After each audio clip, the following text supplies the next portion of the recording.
Hi friends, welcome back to my channel. ఇక ఈరోజు ఎపిసోడ్లో ఏం జరగబోతుందో తెలుసుకుందామా? అంతకంటే ముందు మీలో ఎవరైనా మొదటిసారి మన ఛానల్ని చూస్తున్నట్లయితే సబ్స్క్రైబ్ చేసుకొని పక్కనే ఉన్న బెల్ సింబల్ని యాక్టివేట్ చేసుకోండి.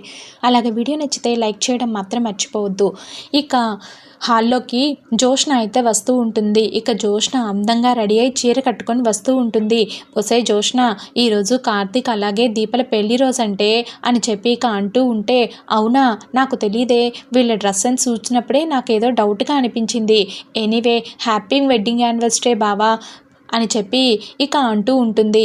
ఇక దీప వైపు చూస్తూ, విష్ యూ ద సేమ్ దీప, మీరిద్దరూ ఇంతకీ బయటకు బయలుదేరుతున్నారా? సరే సరే, వెళ్లే ముందు నన్ను గుడికి తీసుకెళ్ళి బావా అని చెప్పి ఇక కార్తీక్ అడుగుతూ ఉంటుంది. ఇక కార్తీక్ అయితే అనుమానంగా జోష్న వైపు చూస్తూ ఉంటాడు.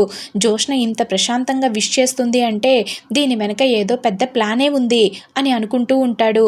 దీప, నువ్వు ఇంట్లో ఉండి వంట చేసుకుంటూ ఉండు, బావ నన్ను గుడికి తీసుకువెళ్తాడు. ఈరోజు స్వామివారికి పాలాభిషేకం చేపిస్తే నాకు త్వరలో పెళ్లి జరుగుతుందంట అని చెప్పి ఇక జోష్న అయితే కళ్ళబొల్లి మాటలు చెప్తూ ఉంటుంది. ఇక జోష్న మాటల్లో కుట్రను గ్రహించిన దశరథ వెంటనే, జోష్న, కావాలంటే నిన్ను నేను గుడికి తీసుకెళ్తాను అని చెప్పి ఇక అంటూ ఉంటే ఇక జోష్న అయితే అస్సలు వినదు. నేను మీ అందరినీ తీసుకెళ్ళను, నేను బావతోనే వెళ్తాను అని చెప్పి ఇక అంటూ ఉంటుంది. ఇక ఇంతలో పారు అయితే, కార్తీక్ దీపలది ఈరోజు పెళ్లి రోజే, నువ్వు గుడికి మీ అమ్మతోనో వెళ్ళు, లేకుంటే నేను తీసుకెళ్తాను నిన్ను అని చెప్పి ఇక అనేసరికి, నా పెళ్లి కూడా ముఖ్యమైనదే కదా మమ్మీ అంటూ ఇక చాలా ఎమోషనల్గా మాట్లాడుతూ ఉంటుంది సుమిత్రతోటి.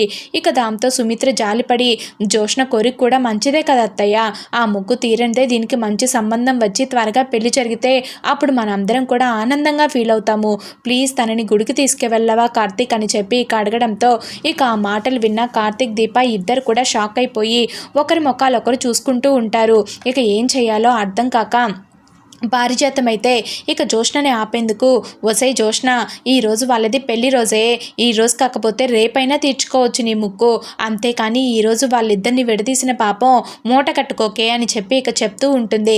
ఇక ఇంతలో శివనారాయణ, నిన్ను కావాలంటే నేను తీసుకెళ్తానమ్మా అని ఇక చెప్తూ ఉంటాడు. అదేం కుదరదు, నేను బావతోనే వెళ్తాను అని చెప్పి ఇక మొండిగా వాదిస్తూ ఉంటుంది జోష్న అయితే. ఇక జోష్న మాటలు విన్న అందరూ కూడా ఒక్కసారిగా హవాక్ అయిపోయి ఇక సైలెంట్గా జోష్న వైపు అలాగే చూస్తూ ఉంటారు. ఇక దీప కార్తీక్లు ఇద్దరు కూడా ఏం చేయాలో అర్థం కాక ఒకరినొకరు అలాగే చూసుకుంటూ ఉంటారు. ఇక దీప అయితే మనసులో, జోష్న ఇలా ఒక్కసారిగా మంచి మనిషిలా మారిపోవడం అసలు ఇదంతా ఏంటో తేడాగా ఉంది, ఖచ్చితంగా ఏదో ప్లాన్ ఉండే ఉంటుంది, కానీ ఇప్పుడు నేను ఏదైనా మాట్లాడితే అందరి దృష్టిలో జోష్న మంచిది, నేను తప్పు చేసినట్లు అయిపోతాను అని చెప్పి ఇక ఆలోచిస్తూ ఉంటుంది. ఇక ఆ మాటలు అలాగే ఆలోచిస్తూ ఉంటే ఇక కార్తీక్ మాత్రం జోష్న కళ్ళల్లోకి కోపంగా చూస్తూ ఉంటాడు. ఇక కార్తీక్ అయితే, సరే జోష్న, నిన్ను గుడికి తీసుకువెళ్తాను, కానీ 10 నిమిషాల్లో అక్కడ అంతా కూడా ముగించుకొని రావాలి, ఆలస్యం చేయకూడదు అని చెప్పి ఇక అనడంతో, అలాగే బావా అని చెప్పి ఇక జోష్న అయితే నవ్వుతూ కనపడుతూ ఉంటుంది. ఇక జోష్న మాత్రం మనసులో, అంతే బావా, నువ్వు ఒక్కసారి నాతో బయటకు వస్తే చాలు, నిన్ను దీప జీవితంలో నుంచి శాశ్వతంగా బయటికి ఎలా పంపించాలో నాకు బాగా తెలుసు అని చెప్పి ఇక జోష్న అయితే నవ్వుకుంటూ ఉంటుంది. ఇక కార్తీక్ వైపు చూసి ఇక అక్కడే నిలబడి ఉన్న పారిజాతం అయితే జోష్న వైపు చాలా అనుమానంగా తినేసేలాగా చూస్తూ ఉంటుంది. ఏంటిది ఇది అసలు పాపిస్టిది, పెళ్లి రోజు కూడా వాళ్ళిద్దరినీ విడతీయాలని చూస్తుందంటే ఖచ్చితంగా ఏదో ప్లాన్ వేస్తుంటుంది. జోష్న నిజంగానే గుడికి వెళ్తుందా, లేక ఏదైనా పిచ్చి పని చేయాలనుకుంటుందా? ఇక వెంటనే జోష్న అయితే చాలా ప్రేమగా అందరితోటి, గ్రాని, నేను కూడా వెళ్ళొస్తాను, మీరందరూ కూడా నన్ను తప్పుగా అర్థం చేసుకుంటున్నారా, నేను మారాలని ప్రయత్నిస్తున్నాను, దయచేసి నన్ను అర్థం చేసుకోండి అని చెప్పి ఇక జోష్న అయితే అంటూ ఇక దీప వైపు చూస్తూ, దీప, మీ ఆయన్ని నేనేం కొరుక్కు తిననులే, 10 నిమిషాల్లో గుళ్ళో పూజ చేసేసి ఇదిగో అభిషేకం చేసి అలా వెళ్ళి ఇలా వచ్చేస్తాను, సరేనా అని చెప్పి ఇక బాయ్ మమ్మీ అని చెప్పి ఇక చెప్తూ ఉంటుంది. ఇక అది చూసిన సుమిత్ర అయితే, అత్తయ్య, పాపం జోష్న మంచిగా మారింది, చాలా చాలా మంచిగా మారింది, మన గురించి అందరి గురించి ఆలోచిస్తుంది, మరి అలాంటప్పుడు మనం కూడా జోష్న గురించి ఆలోచించాలి కదా అమ్మ, జోష్న జాగ్రత్తగా వెళ్ళిరండి అని చెప్పి ఇక జాగ్రత్తలు చెప్తూ ఉంటుంది. ఇక కార్తీక్ అలాగే జోష్నకైతే ఇక ఇది చూసిన దీప అయితే ఒళ్ళు మండిపోతూ ఉంటుంది. ఇక పారిజాతం కూడా, ఏంటిది ఇది, నిజంగానే ఇంత మంచిదానిగా మారిపోయిందా, లేదు ఇదంతా ఏదో లోపల కుట్ర పెట్టుకొని చేస్తుంది అని చెప్పి ఇక అనుమానంగా చూస్తూ ఉంటుంది ఇక జోష్న వైపు. ఇక దీప అయితే కోపంగా కిచెన్లోకి అయితే వెళ్ళిపోతుంది. ఇక కార్తీక్ కూడా దీప వెనకాలే ఇక కిచెన్లోకి అయితే వెళ్తాడు.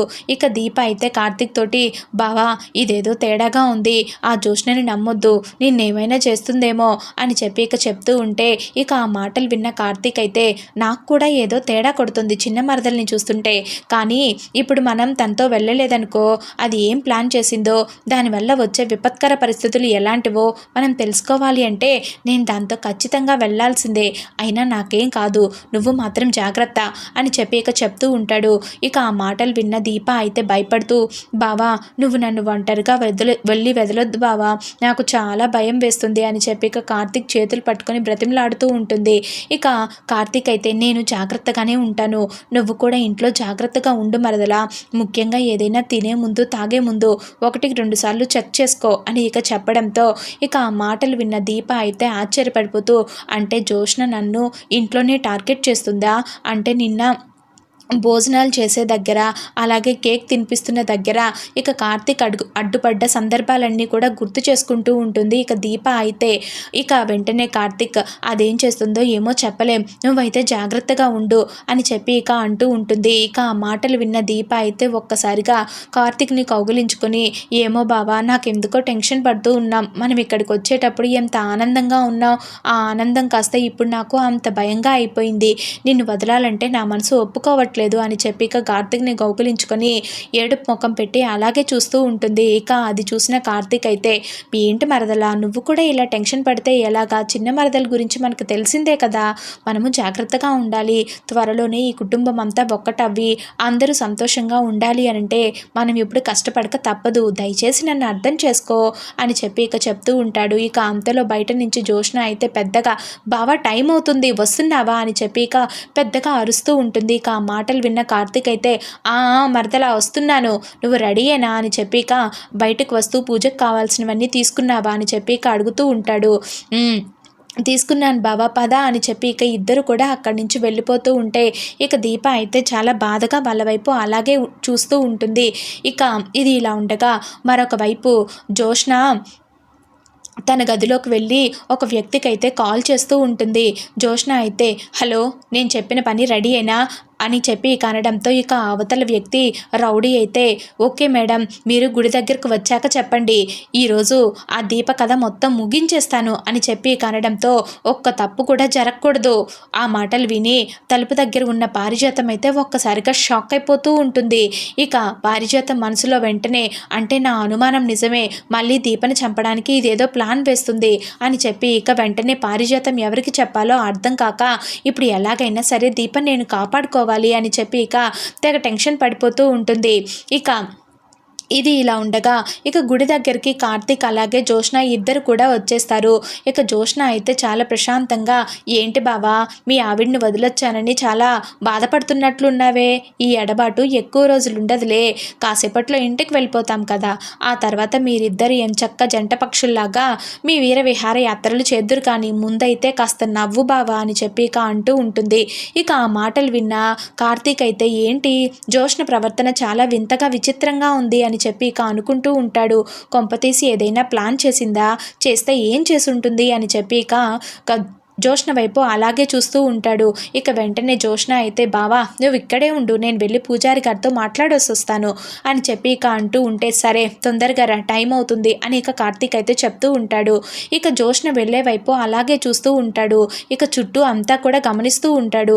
ఇంతలోకి అక్కడికి ఒక వ్యక్తి కారు దగ్గరకు వచ్చి సార్ మీ ఇంటి నుంచి ఫోన్ వచ్చింది, దీపమ్మ గారి కిచెన్లో ప్రమాదం జరిగిందంట అని ఇక చెప్పడంతో ఇక ఆ మాటలు విన్న కార్తీక్ అయితే ఒక్కసారిగా హబాక్ అయిపోతూ ఉంటాడు. ఏంటి దీపక్ ప్రమాదమా? అవును సార్ అవును, అతను వెంటనే ఇంటికి వెళ్ళడానికి ప్రయత్నిస్తూ ఉంటాడు, రండి సార్ మనం ఇంటికి వెళ్దాం, మిమ్మల్ని దీప దగ్గర వదిలిపెడతాను అని చెప్పి ఇక అంటూ ఉంటాడు. ఇక అప్పుడే కార్తీక్కి దీప నుంచి కాల్ అయితే వస్తూ ఉంటుంది. ఇక ఏంటి ఈ రౌడీ గాడేమో ఇలా చెప్తున్నాడు, దీపేమో నాకు ఫోన్ చేస్తుంది, ఇప్పుడు నేను ఎవరి మాటలు నమ్మాలి అని చెప్పి ఇక అనుకుంటూ సరే పద వెళ్దామని చెప్పి ఇక రౌడీ వెనకాలే వెళ్తున్నట్టు నటిస్తూ ఏంటి దీప కాల్ చేసావు అని చెప్పి ఇక అంటూ ఉంటుంది. బావా నేను బాగానే ఉన్నాను, కానీ ఇంట్లో ఒక్కసారిగా కరెంటు పోయింది, అందుకే నాకెందుకో చాలా టెన్షన్గా అనిపించింది, ఇంతకీ జ్యోష్ణ ఎక్కడుంది అని చెప్పి ఇక టెన్షన్ పడుతూ ఉంటాడు. ఇక దీప ఇంట్లో కరెంటు పోయింది అని ఒకసారి చెప్పగానే అప్పుడు కార్తీక్ ఇక మనసులో అంటే ఇది నన్ను ఇంటి నుంచి దూరం చేయడానికి కారణం ఇదన్నమాట. అంటే ఇది ఏదో పెద్ద డ్రామానే వేస్తుంది. నన్ను ఇంట్లో నుంచి లేకుండా చేసి అక్కడ జోష్నని ఏదో తలపెట్టాలని చూస్తుంది అని చెప్పి ఇక జోష్న కోసం వెతుకుతూ ఉంటాడు. ఇక కార్తీక్ అయితే ఇక వెంటనే వెనక్కి తిరిగి చూసేసరికి ఎక్కడా కూడా జోష్న అయితే కనిపించదు. ఇక ముందు ఈ రౌడీ వెధవ కూడా కనిపించడు. ఇక వెంటనే కార్తీక్ అయితే జోష్న జోష్న అంటూ ఇక గుడిలో పెద్దగా అరుస్తూ ఉంటాడు. ఇక అంతలో గుడి వెనకాల ఒక కారులో జోష్న ఎక్కుతూ కనిపిస్తూ ఉంటుంది. ఇక కార్తీక్ కోపంగా పరిగెత్తుకుంటూ జోష్న దగ్గరకు వెళ్తూ ఉంటాడు. ఇక కార్తీక్ ఆగు జోష్న ఆగు, ఏం చేయబోతున్నావు నువ్వు అని చెప్పి ఇక పెద్దగా అరుస్తూ ఉంటాడు. ఇక జోష్న వెనక్కి తిరిగి చూసి నవ్వుకుంటూ ఉంటుంది. ఇక జోష్న అయితే కార్తీక్ వైపు చూస్తూ చాలా కోపంగా చాలా ఆలస్యం అయిపోయింది బావా, ఇప్పటికీ నీ దీప జీవితమే మారిపోయి ఉంటుంది అని చెప్పి ఇక అనుకుంటూ ఉంటుంది. అదేంటి దీప జోష్న ఇక్కడికి అభిషేకం చేయించాలని తీసుకొచ్చింది. ఇక్కడికి వచ్చిన తర్వాత నన్ను ఒక్కడనే ఇక్కడ వదిలేసి తను మాత్రం వెళ్ళిపోతుంది, ఏంటిది అని చెప్పి ఇక కార్తీక్ అయితే తగ్గ టెన్షన్ పడిపోతూ ఉంటాడు. ఇక్కడికి క్యాబ్ ఫెసిలిటీ కూడా లేదు, చుట్టూ చూస్తే వెహికల్స్ కూడా లేదు. ఈ రౌడీ వెధవ నన్ను డైవర్ట్ చేసి ఈ జోష్నని తీసుకెళ్ళిపోయాడు. ఇప్పుడు ఇక్కడి నుంచి నేను ఎలా వెళ్ళాలి? ఖచ్చితంగా దీప ఏదో ప్రమాదంలో ఉన్నట్టుంది. అందుకే జోష్న ఇలా చేసింది. ఇప్పుడు దీపని నేను ఎలా కాపాడుకోవాలి? అరే ఇక్కడ సిగ్నల్స్ కూడా రావట్లేదు, మామయ్యకి ఫోన్ చేద్దామా అని చెప్పి ఇక సిగ్నల్స్ కోసం వెతుకుతూ ఉంటాడు. ఇక కార్తీక్ అయితే సిగ్నల్స్ రావట్లేదు, అక్కడ దీప ఏ ప్రమాదంలో ఉందో ఏంటో నాకేం అర్థం కావట్లేదు. ఇప్పుడు ఈ ప్రమాదం నుంచి ఎలా బయటపడాలి? అక్కడ దీపను నా బిడ్డను ఎలా సేవ్ చేసుకోవాలి? ఏంటి దేవుడా ఇది అని చెప్పి ఇక కార్తీక్ అయితే చాలా టెన్షన్ పడిపోతూ ఉంటాడు. మరొక వైపు దీప కిచెన్లో గ్యాస్ ఆన్ చేసి ఉండగా ఒక్కసారి వెనకాల నుంచి ఎవరో తలుపులైతే వేసేస్తారు. ఇక దీప వంటగదిలో బందీ అయితే అయిపోయి ఉంటుంది. ఏంటిది, అసలే కరెంట్ లేదు అనుకుంటే ఎవరో వచ్చి తలుపేసేశారు. ఎవరది తలుపు తీయండి అని చెప్పి ఇక పెద్దగా అరుస్తూ ఉంటుంది. ఇక బయట నిల్చున్న జోష్న ముఖం అయితే ఇక మాటలైతే వినిపిస్తూ ఉంటాయి. ఇక దీపకైతే జోష్న నువ్వు నా జీవితంలోకి రాకపోయుంటే బావ నావాడయ్యి ఉండేవాడు. దీప ఇప్పుడు ఇక నువ్వు ఉండకూడదు అని చెప్పి ఇక ఆ మాటలు విన్న దీప అయితే ఒక్కసారిగా షాక్ అయిపోతూ ఉంటుంది. ఒసే జోష్న, నువ్వు ఇంతకీ నా బావని ఏం చేసావే? నా బావ ఏమైపోయాడు? నీతో పాటు నువ్వే కదా తీసుకెళ్ళావు. నా బావని నా నుంచి దూరం చేసి ఇప్పుడు నన్ను మా బావ జీవితంలో లేకుండా చేయాలి అనుకుంటున్నావా? అందుకే నువ్వు నన్ను చంపాలి అనుకుంటున్నావా అని చెప్పి కనగానే చూడు దీప, నువ్వు తక్కువైన దానివేం కాదు. నా బావని నా నుంచి దూరం చేశావు, అలాగే నా ఇంట్లో వాళ్ళని కూడా నా నుంచి దూరం చేశావు. నీకు అన్ని నిజాలు తెలుసు కూడా నంగనచ్చిలాగా మా బావతో కలిసి చేరి నా మీదే తిరిగి ప్రయోగాలు చేస్తుంటారా? నాకు ఎంతగానో నమ్మిన బంటులా ఉండే నా గ్రానీని కూడా ఇప్పుడు నీ వైపు తిప్పుకుంటావా? ఇంత చేసి నిన్ను ఊరికే వదులుతాననుకుంటున్నావా? అందుకే నిన్ను చంపాలని నిర్ణయించుకున్నాను. గట్టిగా ఇంకా 10 నిమిషాల్లో నువ్వు ఈ లోకం నుంచి పైకి వెళ్ళిపోతావు, జాగ్రత్తగా ఉండు అని చెప్పి ఇక చెప్పడంతో ఇక దీప అయితే ఒక్కసారిగా భయపడిపోతూ జోష్న ప్లీజ్ జోష్న, నన్ను చంపొద్దు. నాకు జీవితం మీద ఇప్పుడిప్పుడే ఆశ పుట్టింది. నా కడుపులో బిడ్డ మీద ఒట్టేసి చెప్తున్నాను. దయచేసి నువ్వు కావాలంటే నీ బావను నువ్వు తీసుకో, నన్ను బయటికి తీసుకొని రా అని చెప్పి ఇక అంటూ ఉంటే ఇక ఆ మాటలు విన్న జోష్న అయితే బయటికి రావడం కోసం నువ్వు నా బావను నాకు ఇచ్చేస్తావా? నువ్వు చెప్పిన ఈ మాటలు నమ్మి నేను కనుక డోర్ తీస్తే బయటకు వచ్చిన తర్వాత నువ్వు నన్ను కొట్టి చంపేస్తావు. నీ గురించి నాకు తెలీదా? నువ్వు ఇంతకుముందు భద్రకాళిలా ఉండేదానివి. నీ అసలు రూపం అన్నీ నాకు తెలుసు. నేను నమ్మను. నువ్వు ఈ లోకం నుంచి వెళ్ళిపోవాల్సిందే అని చెప్పి ఇక అంటూ ఉంటే ఇక లోపలైతే దీప ఏడుస్తూ వద్దు జోష్న వద్దు, నాకు ఇక్కడ ఊపిరాడట్లేదు. ఇక్కడ ఏదో గ్యాస్ లీక్ అవుతున్న స్మెల్ వస్తుంది. నా తలంతా బరువుగా అయిపోతుంది. నా కళ్ళు తిరిగిపోతున్నాయి. దయచేసి నన్ను చంపకు. నీ కాళ్ళు పట్టుకుంటాను జోష్న, ప్లీజ్ నన్ను బయటికి తీసుకెళ్ళు అని చెప్పి ఇక ఏడుస్తూ ఉంటుంది. ఇక జోష్నని చూస్తూ ఇక దీప అయితే ఇక ఆ మాటలు విన్న దీప అయితే నవ్వుకుంటూ, ఒకప్పుడు నువ్వు నా నుంచి నా భావన లాగేసుకున్నప్పుడు కూడా నేను ఇంతలాగే బతిమలాడాను కదా, నీకేం కావాలంటే చెప్పు, అవి ఇచ్చేస్తాను, దయచేసి నా భావన వదిలిపో అని నేను ఆ రోజు కూడా నిన్ను అంతలా బతిమలాడాను. నువ్వు వదిలి వెళ్ళిపోయావా? వదిలి వెళ్ళిపోకుండా సంవత్సరం రోజులు నా బావతో కలిసి కాపురం చేసి ఇప్పుడు కడుపుతో కూడా ఉన్నావు. నేను ఉండాల్సిన ప్లేస్లో నువ్వున్నావు. ఇలాంటి దాన్ని నేను ఎలా వదిలిపెడతాను? నువ్వున్నన్ని రోజులు బావ నా గురించి పట్టించుకోడు, నా గురించి ఆలోచించడు, నువ్వు ఈ లోకం నుంచి వదిలి వెళ్ళిపోవాల్సిందే అని చెప్పి ఇక అంటూ ఉంటుంది. ఇక బయట చాలా కోపంగా బయటకైతే వెళ్ళిపోతూ ఉంటుంది. ఇక మెయిన్ ఎక్కడుందా అని చెప్పి ఇక వెతుకుతూ ఉంటుంది. ఇప్పుడు లోపల దీప మాత్రం ఇక గది నిండా వచ్చిన ఆ గ్యాస్ స్మెల్ తోటి ఇక దగ్గుతూ బాధపడిపోతూ ఉంటుంది. ఇక జోష్న అయితే, దీప నీ మృత్యువు దగ్గరకు వచ్చేసింది, ఇప్పుడు ఈ మెయిన్ కనుక ఆన్ చేశాను అనంటే దెబ్బకి నువ్వు ఆ మంటల్లో చిక్కుకు చచ్చిపోతావు, గ్యాస్ మొత్తం పేలిపోతుంది, నీ మొహం చూడ్డానికి కూడా దొరకదు, నీ ఒంట్లో ఒక్క పార్ట్ కూడా దొరకదు, అన్నీ కూడా పీస్ అయిపోతాయి. ఇప్పుడు నిన్ను చూసుకునే కదా బావ ఇన్నాళ్ళు నన్ను దూరం పెట్టింది, ఇప్పుడు నువ్వు పైలోకానికి పోతే ఖచ్చితంగా బావ నావాడవుతాడు అని చెప్పి ఇక మెయిన్ ఆఫ్ చేయబోతూ ఉంటే ఇక అప్పుడే అక్కడికి జోష్న చెయ్యి పట్టుకుంటూ ఉంటాడు కార్తీక్ అయితే. ఇక కార్తీక్ని చూసిన జోష్న అయితే ఒక్కసారిగా హవాక్ అయిపోతూ ఉంటుంది. ఇక కార్తీక్ అయితే ఒక్కసారిగా జోష్న చెంప పగలగొడుతూ ఉంటాడు. బావా నువ్వు ఇక్కడికి ఎలా వచ్చావు అని చెప్పి ఇక అంటూ ఉంటే, నేను రాననుకున్నావా, రాలేననుకున్నావా, పాపిష్టిదానా, నన్ను దూరం చేసి నా భార్యను నాకు కాకుండా చేయాలనుకుంటున్నావా, మా పెళ్లి రోజే మా ఇద్దరిని విడదీయాలనుకుంటున్నావా, నిన్ను చంపేస్తాను అంటూ ఇక కార్తీక్ అయితే జోష్న పీక పట్టుకొని పిసికేస్తూ ఉంటాడు. ఇది ఫ్రెండ్స్, నచ్చితే ఖచ్చితంగా సబ్స్క్రైబ్ చేసుకోవడం మాత్రం మర్చిపోవద్దు.